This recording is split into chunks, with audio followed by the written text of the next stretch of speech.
So I'm going to go ahead and do a little bit of reading from Bran Hambric with Farfield Curse. I'm going to read, I'll read the prologue.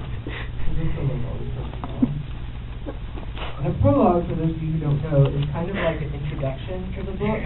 It comes before the first chapter. The prologue. The night was cold and dead, and so felt Clarence's heart. He dashed through the darkness, never stopping, always watchful for the men. Every passing car making him leap back into the shadows of the trees on the abandoned rural highway.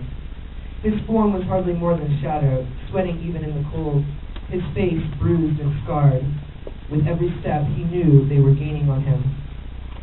He darted through the mist and onto a deserted side street, lined with thick walls of rock on both sides. His eyes swept the road. He was worn out from a night of running, but he couldn't stop. He had to get to the city before they found him, or worse, before they found Bran. Suddenly there was a burst of light behind him, coming over the hill. He spun and his eyes flashed, the noise startling him for a second. An engine roared, and he saw the familiar shape of a black van. No, he gasped. He took off in the other direction as the van blasted in pursuit. His shadow was thrown before him, the headlights burning with sweat on his neck. The road cut through the rocks. The rising walls prevented him from going into the woods. He ran faster, panting for breath, his heart pounding in rhythm with his feet, slapping against the pavement. Ahead there was a flash of motion, a squeal of tires, and a second black van shot out of the shadows. He shouted and turned to run the other way, but the first van tore after him, blocking his escape as the other cornered him. Clarence ran to the wall of rock, desperately digging his fingers into the cracks to climb it, but falling to the pavement when he found he could not. The van spurred to a stop, standing still and foreboding. The intense headlights trained on his form against the wall, blinding his eyes as he crouched over. He held up his hands to shield his face and heard the doors burst open, two men coming from behind the cover of the windows, their pistols trained on him. He stiffened. Out of the second van came two other men, bold and strong, their faces emotionless and their forms hidden by black coats that swept as far as the ground. Each held in his hand a wand of black metal. Clarence trembled under their gazes, almost feeling the torturous magic coursing through his body again. The side door of the first van opened slowly. Clarence whimpered, pressing himself against the rocks. All was quiet as the last man came from the darkness, standing in front of the others. Clarence looked up at him weakly. The man's face was rough, his hair light into his shoulders, power behind his gaze. His clothes were torn and bloody, as were those of the others. Clarence counted them in the light. There were only 5. The police must have caught the rest. Running away so soon, are we? The man said in a soft tone that held poison. Clarence covered his eyes. Wouldn't stick around to help clean up, would you? The man said louder. Already tired of the project just because the police break in. Farfield is over, Clarence managed to hiss, hardly able to breathe. He looked up. You've already failed, Joyce. The police are on to all of you. Basil is dead, his spirit is gone, and Emery will hide her son well enough so you'll never bring him back. But you know where she's taking him, Joyce stated. Clarence pulled his head away, refusing to speak. Very slowly, Joyce stepped into one of the headlight beams, casting a shadow down upon Clarence. You know where he is, don't you? Joyce stated. Clarence shook his head. No, he wouldn't tell. He would not betray Emery. I don't know where she's taking him, he stammered, fighting back terror. Joris narrowed his eyes disbelievingly. Well then, he said, we'll just have to convince you to tell us then, won't we? I won't, Clarence choked. I can't break my promise. The boy is gone. Farfield is over. Joris gave a dry smile. He leaned down so close his whisper was loud in Clarence's ear. Farfield isn't over yet, he hissed.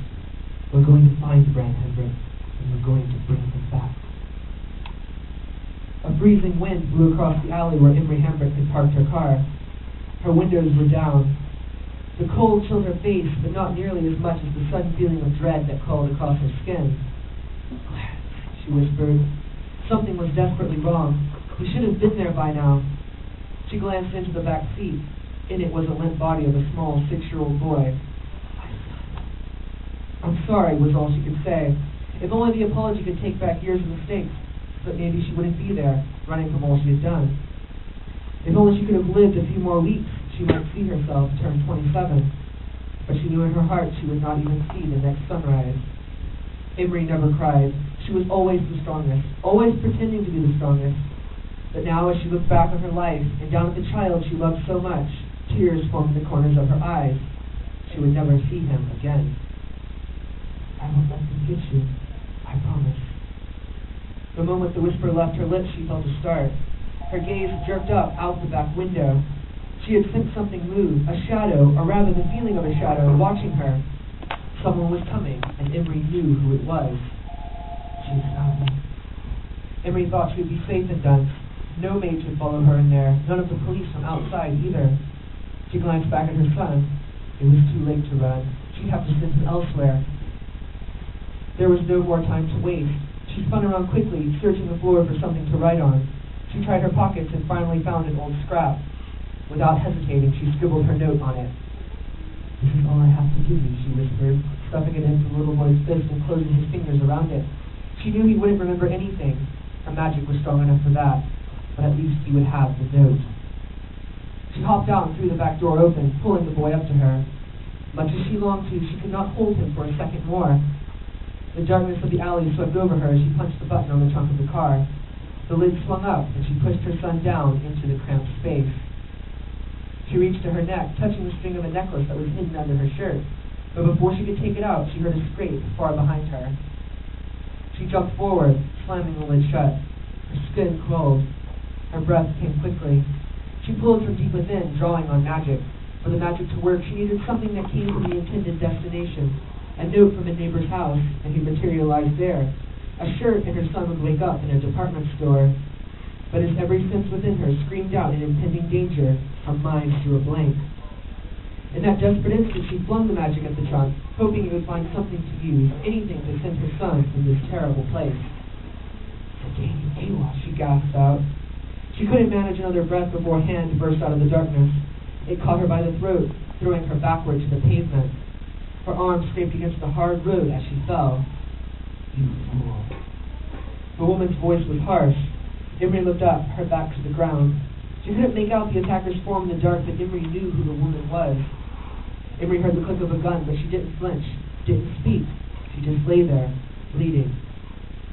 Lock him in the trunk, the woman said sharply. You can't hide him from me. She punched the button, and Imre heard the lid pop, sweat forming on his brow. What if it didn't work? Imre's heart began to beat faster, but then the woman stopped. Where is he? The woman hissed. Imre closed her eyes. He's safe. She heard the lid slam, and she looked up again. The woman stood over her.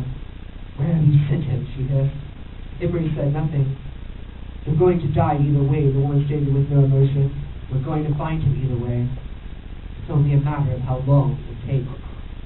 Imre stared at the end of the pistol. With no traces of magic, the magic investigational police wouldn't even notice the case of a woman's death by bullet, even if they found a way into Dunst. The woman gave an evil smile. Who's the powerful one now? Imre didn't reply, but slowly, slightly, she forced herself to smile back, and with that, the woman shot.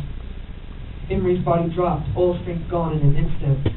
Then with a mocking, vengeful sneer, the woman pulled the trigger again. Another shot rang out, and Imre felt her cheek strike against the pavement. She slid her fingers on the hard road, struggling to breathe, gripping the black rocks until they stained her fingers. As she lay there, she heard the woman give a small laugh and saw her legs walking past, leaving her behind to die. The world darkened above Imre, a black cloud drowning out the moonlight like a sheet being pulled over her face. She had known it would end this way. At least Bran is safe. Her eyes started to close as death embraced her. But in that final moment, her gaze fell across the street, and sitting there, hidden in a stack of crates, was a little girl.